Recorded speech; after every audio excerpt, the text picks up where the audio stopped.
The President of the United States typically keeps the Federal Reserve at arm's length, with one recent exception. The Fed is out of control. The Fed has gone crazy.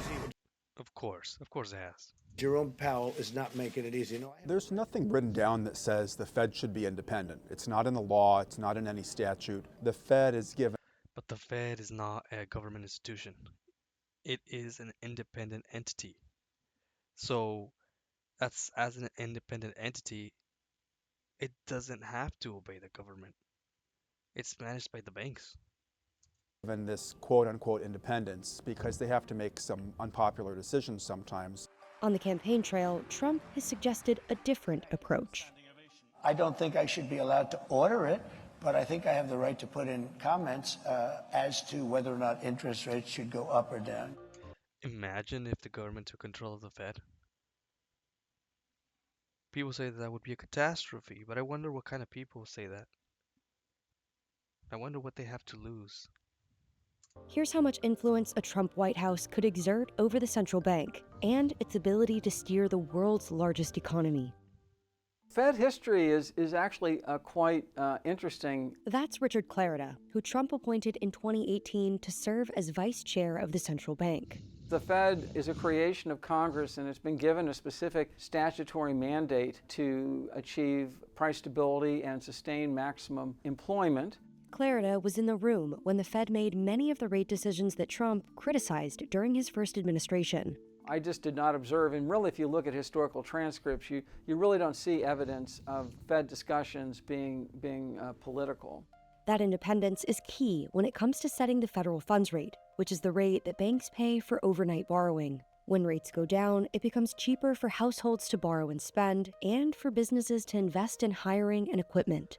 I always wondered about that because the federal rate for the longest time was basically zero. And the banks were charging, what was it, like 5%? No, like that was a little bit less. It was like 3%. Which is, yes, it's low, but clearly, I mean, like come on. They had it so easy. They had basically zero, they had to pay basically zero interest, and they were receiving some interest. It just sounds like a full winning business. Does that make sense? There's always an incentive by lawmakers, by presidents, to goose growth now. There's an election to win. Let's try to get the economy to be as hot as it can. Well, if you let inflation get out of control, you need somebody who'll come in and remove the punch from the party when the party's getting started. During Trump's campaign, I agree, kind of. I mean, in an ideal world, I think that the current government, the current elected government, will either screw up the economy or make it amazing. And it would, in such a scenario, it would become the duty of the people to choose who will be that person. Does that make sense? I feel like if the government had more control, then technically speaking, that would mean that US citizens would have more control. some of his allies quietly drafted proposals to revamp the Fed and the White House's ability to influence its decision-making. People familiar with the matter told the Wall Street Journal. Some of his advisors, particularly those from Wall Street, have told him it's a bad idea to try to interfere with the Fed. But okay, just to be clear,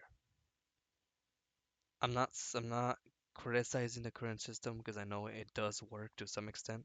But what I am saying is, from my perspective, I don't see how it's a bad thing for people to screw themselves over if they so please to. Because, let's be real, most people would not vote for based on knowledge. Does that make sense? there are other advisors around Trump who have said, look, the Fed shouldn't be some independent island. They should answer to the executive branch. At the time, Trump campaign officials distanced themselves from the plan, saying it didn't come directly from Trump or the campaign. The president's power to influence the Fed really... He can't say that. He can't say that. If he did, he would lose a lot of support from certain institutions. Runs through the appointment process. The Fed is made up of three components: the 12 Federal Reserve banks across the U.S., each with their own bank presidents. Then there's the 7-member Board of Governors in Washington, D.C., with each member appointed by the president. And then there's the Federal Open Market Committee, a 12-member voting committee made up of the governors and a rotating cast of Fed presidents. The membership of the committee, which by statute has to affirmatively vote on monetary policy, is set by statute. It does not include the president. It does not include the Treasury secretary. The law requires decisions be made by that constituted committee. The main way that the President of the United States gets to control the Fed is by designating a chair I have nominated Jay to be our next federal chairman. and filling the board with governors when the seats come open every 2 years. Other than that, it's very hard to influence the Fed outside of the appointments process. Trump's ability to immediately alter the Fed through appointments will be limited. There were 5 appointment opportunities on the Fed board during Trump's first year in office.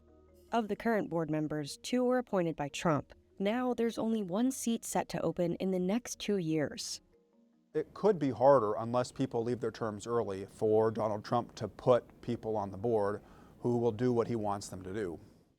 One of Trump's most high-profile appointments will come in May 2026, when Powell's term as Fed chair expires. Trump will have options. Powell is gonna leave? What? Mr. Print that money? He could promote an existing governor that he appointed last time, Michelle Bowman or Chris Waller, to make them the chair, or he could pick somebody who isn't currently on the board. Oh wait, no. He's not leaving. He's only stepping down as he's potentially stepping down as the guy in charge.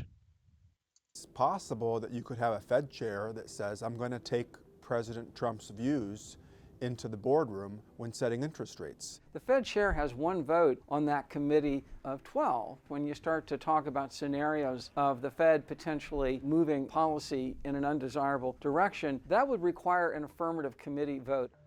Trump has publicly disapproved of Powell's performance, and at one point in 2019 likened him to Chinese President Xi Jinping. It remains unclear whether Trump has the legal authority to fire Powell. Will you try to replace Jerome Powell? No. I feel like Powell is the definition of getting all the blame while at the same time getting bullied. Because I don't think he's like the main person to to screw up the economy. Sure, he had a big role in it, but I don't think he's like the main guy. If nothing else, I think he got bullied into doing most of the policies and stuff he did. I don't think so. I don't see it, but I think if I told him to, he would. But if I asked him to, he probably wouldn't. But if I told him to, he would. And Powell has made it clear he doesn't intend on leaving before 2026. If he asked you to leave, would you go? No. Can you follow up on, do you think that legally you're not required to leave? No. Trump takes office at a delicate moment for the Fed. The central bank has cut rates twice this fall, with an expected third coming out in mid-December. Inflation. And it did come. Unfortunately, it wasn't a big enough cut, and then the stock market went full red. Inflation has trended closer toward, yet still above, the bank's 2% target.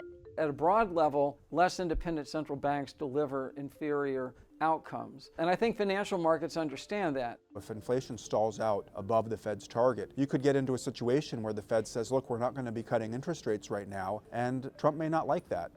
There's plenty of potential for conflict to resurface between Donald Trump and the Powell Fed. Thank you very much. I think that's pretty obvious, if I'm being honest. I mean, I don't know. There's just the Federal Reserve. It wants to maintain stability. The government the government should want to better the lives of everyone, and you can't do that and maintain stability at the same time. There has to be some sort of turmoil. So yeah, it makes sense for there to be conflict. But I am very curious if perhaps completely doubt it, but it would be very interesting if the government took over the Fed in the future, like fully took over.